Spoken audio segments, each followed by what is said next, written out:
Uh, Today I'm going to talk about a Revelation Model 120. It was made by Marlin firearms, 60s and 70s, best of my knowledge. This gun I refurbished. It's got the original stock.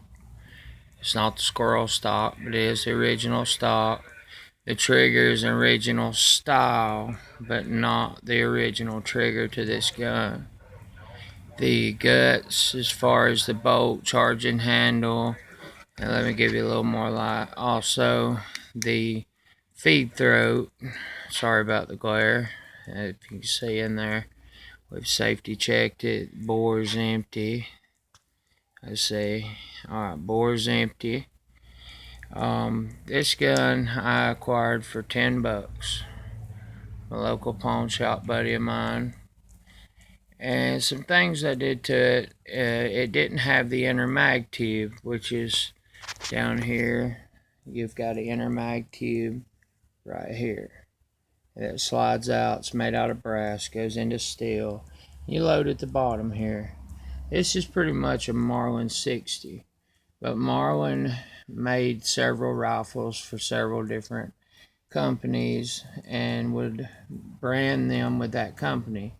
This one was Western Auto Supply, and they carried several guns with the Revelation name, but not necessarily all made by Marlin.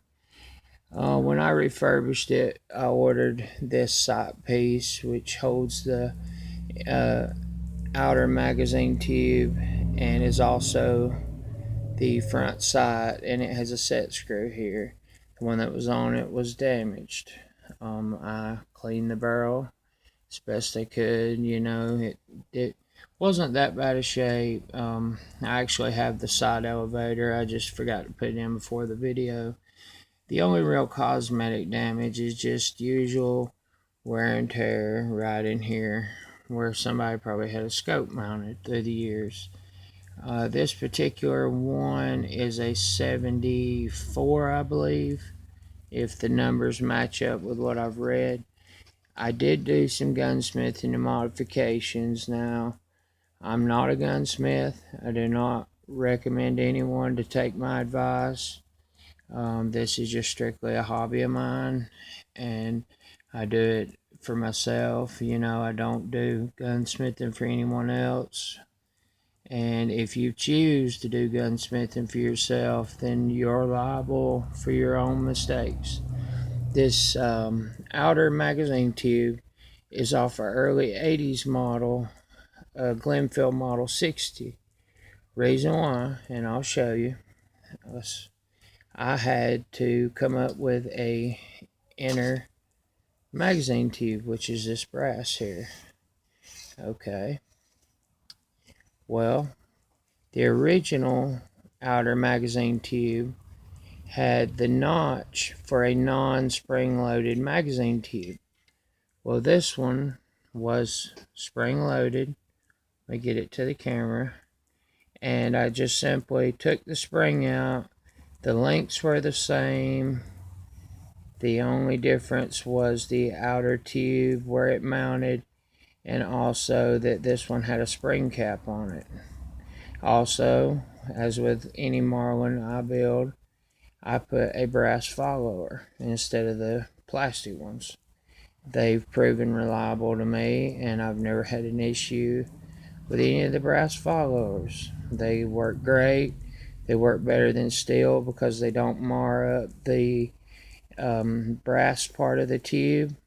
But as far as the outer magazine tube, I had to modify it because on the Glenfield model, there was a bracket here on the barrel where a pin went through and held it, and it had a little notch.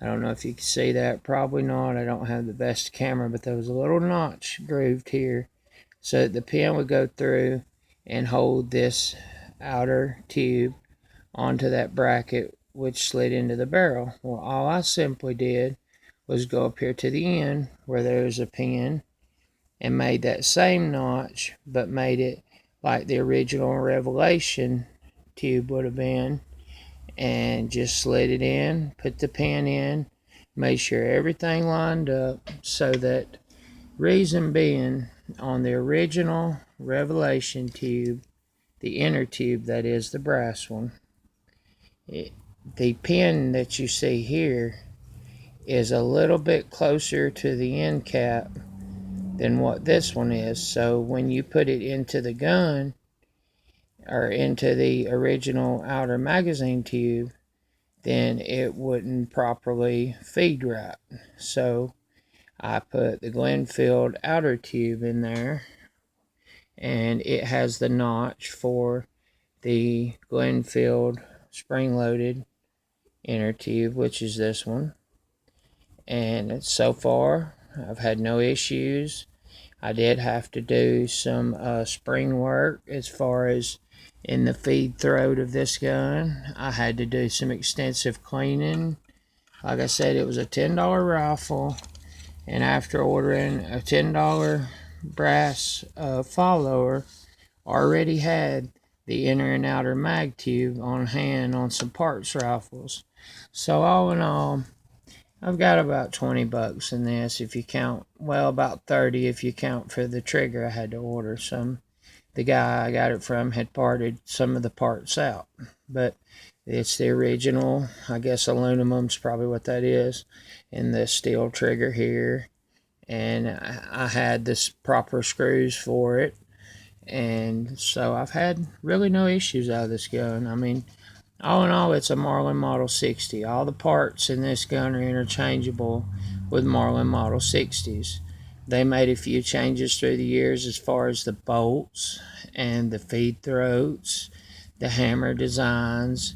Of course, the feed throat, the mag tubes were shortened, I think, in 85 or 86. And then in the 2000s, they shortened the barrel to match the shortened magazine tube. But from what I've read online, and don't quote me on this, these that have the full length barrel, which is 22 inches with the full length tube, are well sought after. Because I mean, you get 18 rounds in that tube, and plus you can load one in the chamber for a total of 19 rounds. And that's not bad, because it does take a second or two to reload these unless you have a speed loader, which I don't. But, I mean, squirrel hunting, rabbit hunting, or just all out shooting cans, bottles, whatever. These guns are great for that. And Marlins that were made then, just, in my opinion, are not made that way now. I'm sorry for the poor lighting or any misinformation I may have gave, but as far as to my knowledge, I've covered about everything on this video. I'm actually quite proud of it because it did not function. There was some issues with the ejector spring, which, let me see if I can get my light right. Okay, that little spring to the back of the receiver that you see above the feed throat was bent. So I done the nickel trick that several others have done on YouTube and was able to successfully get it to eject. Also, I went through the bolt and took the extractors and stuff out, cleaned all of them. I had some springs on hand, replaced them, replaced all the E-clips. I bought like 100 pack of the E-clips for, like, I think $3.50 on Walmart.com. But overall and all, for a $30 rifle that functions and will probably outlive me because it was made long before I was, I mean, I'm pretty proud of this gun, and I plan on someday maybe passing it on to one of my sons. I have 3 sons, have 1 daughter, and my oldest son is quite a shot, actually. But I'll be covering another one here shortly that is pretty much the same gun, just a little different design, but it has the actual inner brass tube that is made for these guns, and I'll show you that when I get to that video. And as always, if you like the video, subscribe. If you don't like, I'm no offender to a thumbs down. I mean, I like constructive criticism, and I know I'm not the best video maker, but you know, I'm not a hater out there. If you like it, thumbs up. If you don't, thumbs down. No hard feelings. You know, I mean, everybody has their own opinion, and that's what makes this great country what it is. And I thank you all for watching. That's the Revelation Model 120, made by Marlin Firearms.